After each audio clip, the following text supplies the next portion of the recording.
Welcome to our channel again. And ఇప్పుడు వచ్చేసి అయితే ఏంటంటే టాపిక్ ఈ మధ్య ఎరుమెల్లి గురించి ఆ బాబా స్వామి గురించి అనేది చాలా పెద్ద ఇష్యూ అయితే అవుతుంది.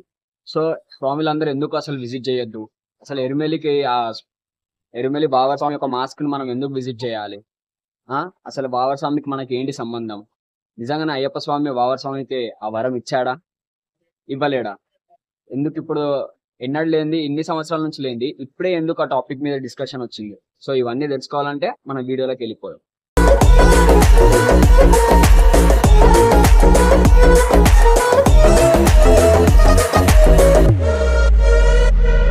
అయితే ఇప్పుడు ఈ కథ అనేది ఎక్కడ స్టార్ట్ అవుతుందంటే, మన పండాల రాజు అయ్యప్ప స్వామిని అయితే అడవి నుంచి అయితే తనని పెంచుకోవడానికి ఇది నాకు దేవుడు ఇచ్చిన వరం అని చెప్పేసి అయ్యప్ప స్వామిని అయితే తీసుకుంటాడు. అయ్యప్ప స్వామి శివుడికి అండ్ విష్ణుమూర్తి మోహిని అవతారంలో ఉన్న విష్ణుమూర్తికి అయితే పుడతాడనమాట. సో ఇక్కడ నుంచి అనేది అయ్యప్ప స్వామి జీవితం అనేది స్టార్ట్ అవుతుంది. అయితే అయ్యప్ప స్వామి పెరుగుతూ ఉంటుంటే ఎవరైతే మన పండల రాజు ఉంటారో ఆయనకు సంతానం ఉండదు. సో దేవుని కరుణ వల్ల సంతానం కలుగుతుంది. సో దీనివల్ల ఏమంటారు అంటే, ఎవరైతే చెలికత్తలు వాళ్ళు ఉంటారు కదా, సో వాళ్ళు అంటారు ఇక్కడ రాజ్యము అయ్యప్ప స్వామికి వెళ్ళిపోయేటట్టుంది, మన రాజుకి దొక్కేటట్లేదు అది ఇది అని చెప్పేసి కొన్ని మాటలు చెప్తారు. సో దానివల్ల ఏం చేస్తుందంటే ఆ రాణి ఈ అయ్యప్ప స్వామిని ఎట్లా అయినా మనం వదిలించుకోవాలి, చంపేపియాలని చెప్పేసి ఆమెకి జ్వరం వచ్చినట్టు నటించి అక్కడ నుంచి ఏమైతుందంటే ఆ రాజ్యంలో వైద్యులు ఎవరైతే ఉంటారో వాళ్ళతో పథకం వేస్తుంది, ప్లాన్ చేసి ఇట్లా పులిపాలు అవసరం పడతాయి అని చెప్పేసి రాజుతో చెప్తుంది. ఎవరు వెళ్తారు, పులి పాలు ఎవరు తెస్తారు, ఇది చాలా పెద్ద టాపిక్ కదా. సో అంత డేర్ ఎవరికి ఉంది అంటే అయ్యప్ప స్వామి అనేది పులిపాల కోసం నేను వెళ్తాను, నా తల్లి కోసం నేను చేయలేనా అని చెప్పేసి అడిగి అయితే వెళ్తారు. ఆ వెళ్లే మార్గంలో మనకి బాబర్ స్వామి అనే వాళ్ళు తగులుతారు. సో అయ్యప్ప గురించి తెలుసుకుంటారు. ఆ బాబర్ స్వామి అనేది ఒక ముస్లిం. సో బాబర్ స్వామి ముస్లిం అయినప్పుడు ఎట్లా అసలు నమ్మరు, అలాంటిది ప్రియభక్తుడిగా మారిపోతాడు అయ్యప్ప స్వామికి. అయ్యప్ప స్వామి లీలలు, అయ్యప్ప స్వామి గురించి తెలుసుకొని, అయ్యప్ప స్వామి సాహసాలు, ఆయన మహిమల గురించి తెలుసుకొని ప్రియభక్తుడిగా అప్పుడే మారిపోవడంతో అయ్యప్ప స్వామి వరం ఇస్తాడు. ఆ వరం అనేది ఎట్లిస్తారంటే, ఎవరైతే నా భక్తులు నా కొండకు వస్తారో ఫస్ట్ నిన్ను దర్శించుకున్నాక పేటతులి ఆడుతూ నా దర్శనానికి వస్తారు అని చెప్పేసి అయ్యప్ప స్వామి వరం ఇస్తాడు అని చెప్పేసి మనం ఎప్పటి నుంచో మన కథనాల ప్రకారం మనం వింటూ వస్తున్నాం. సో అస్సలు కట్ చేస్తే, సో యాక్చువల్గా 90s 40s లో జరిగిన కథ ఇది. మన ఎవరైతే రాజమాణిక్యం అనే ఒక వ్యక్తి ఉన్నారు, is a good drama artist, చాలా డ్రామాలు అయితే చేపిస్తూ ఉంటారు అనమాట. ఒక అయ్యప్ప భక్తుడు ఈ రాజమాణిక్యం అనే వ్యక్తిని కలిసి, సార్ ఇట్లా మాకు అయ్యప్ప స్వామి భక్తులం కదా, ఇట్లా మాకు అయ్యప్ప స్వామిది ఒక నాటకం కావాలి, ఇట్లా అంటే దాన్ని రికార్డ్ చేయాలి, మొత్తం ఒక మూవీ టైప్, ఒక స్మాల్ మూవీ టైప్ దాన్ని రికార్డ్ చేయాలి. సో అలా రికార్డ్ చేసి ఒక ఇంటర్వెల్ టైంలో ఒక ట్విస్ట్, మంచి మసాలా, మనం ఎట్లా అయితే ఒక మంచి ఎట్లా ఎక్స్పెక్ట్ చేస్తాం కదా, అబ్బా ఇది ఉంటే మస్తు ఉందిరా ఇక్కడ అని, అట్లా ఇంటర్వెల్ టైంలో ఒక మంచి బ్యాన్ ఉండాలని చెప్పేసి అయితే ఆయన ఏం చేస్తారంటే కథలో చిన్న చేంజ్ చేస్తారు. ఇది ఎప్పుడు 90s 40s లో జరిగిన ముచ్చట.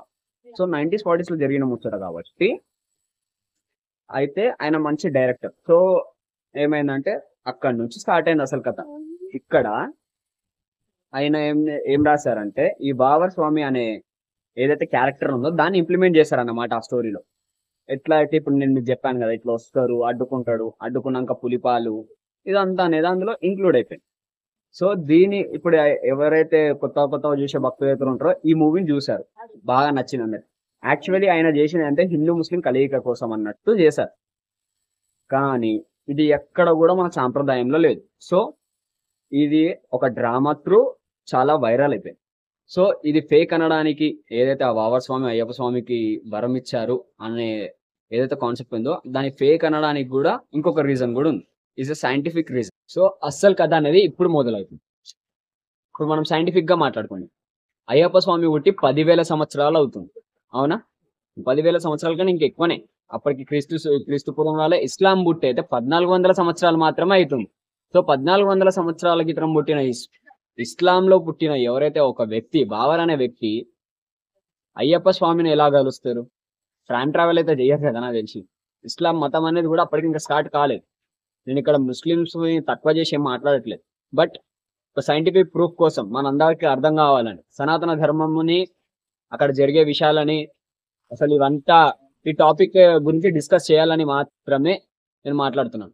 సనాతన ధర్మం నా ధర్మం, దాన్ని నేను కించపరచట్లేను, అటు ఇస్లాం మతాన్ని కూడా కించపరచట్లేను. సో అక్కడ ఉన్న వ్యక్తి అనేది అయ్యప్ప స్వామిని కలవడం అనేది చాలా అంటే చాలా అసలు నమ్మశక్యంగా లేదు మనకి. సో అయ్యప్ప స్వామిని అయితే కలవడం కుదరదు. సో సైంటిఫిక్ గా ఇది ప్రూఫ్. అండ్ మీరు గూగుల్లో కూడా సెర్చ్ చేసుకోవచ్చు. మీ గూగుల్లో సెర్చ్ చేసినా మనకి డీటెయిల్స్ దొరికేస్తాయి.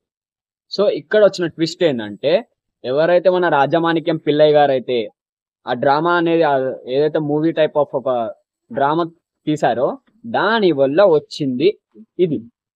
మనం చూసుకుంటే అసలు ఎక్కడ చరిత్రలో కూడా లేదు వావర్ స్వామి ఇట్లా అయ్యప్ప స్వామి గ్రంథం నిజంగానే ఉన్నది. అయ్యప్ప స్వామి జననం పుట్టిందే మహిషిని చంపడానికి. ఇది బాబర్ స్వామి అనే కాన్సెప్ట్ వాళ్ళు ఇంట్రడ్యూస్ చేసింది. సో ఒకసారి బ్రీఫ్ గా మీరు కూడా అనలైజ్ చేయండి. సో నిజంగా బాబర్ స్వామిని దర్శించుకోవాలా వద్దా, బాబర్ స్వామిని దర్శించుకోవచ్చా, నిజంగానే నేను అన్న మాటలు మీరు కూడా ఒకసారి సెల్ఫ్ అనలైజ్ చేసుకోండి. బాబర్ స్వామిని కలిచాడా నిజంగానే అయ్యప్ప, ఇద్దరు ప్రియభక్తుడు అయ్యాడా? సో దీని మీద మీ నుంచి కూడా నేను క్లారిటీ పొందుతున్నాను. అండ్ అసలు ఈ బాబర్ స్వామి ఎవరు, అసలు ఈ కథనం ఎడికెళ్ళి వచ్చింది, ఆ మాస్క్ ఎందుకు దర్శించుకోవడం స్టార్ట్ అయింది, అసలు అక్కడికి ఆ మాస్క్ ఎలా వచ్చింది, ఎవరు కట్టారు? సో ఇవన్నీ డీటెయిల్స్ కావాలంటే మీకు ఇంట్రెస్ట్ ఉంటే కింద పార్ట్ 2 అని కామెంట్లో కామెంట్ చేయండి. అట్లనే నేను చేసిన వీడియో మీద ఇప్పుడు మీరు అనుకుంటున్న దాని మీద అసలు నిజంగానే బాబర్ స్వామి ఉండా లేడా, నిజంగా ఈ స్టోరీ ఏనా? సో వీటన్నిటి మీద మీ ఒపీనియన్ ఏందో కూడా కింద కామెంట్ చేయండి. అప్పటి వరకు ఉంటాను. మన ఛానల్ అయితే సబ్స్క్రైబ్ చేయండి. ఓకేనా? రైట్. జై శ్రీరామ్. స్వామి శరణం అయ్యప్ప.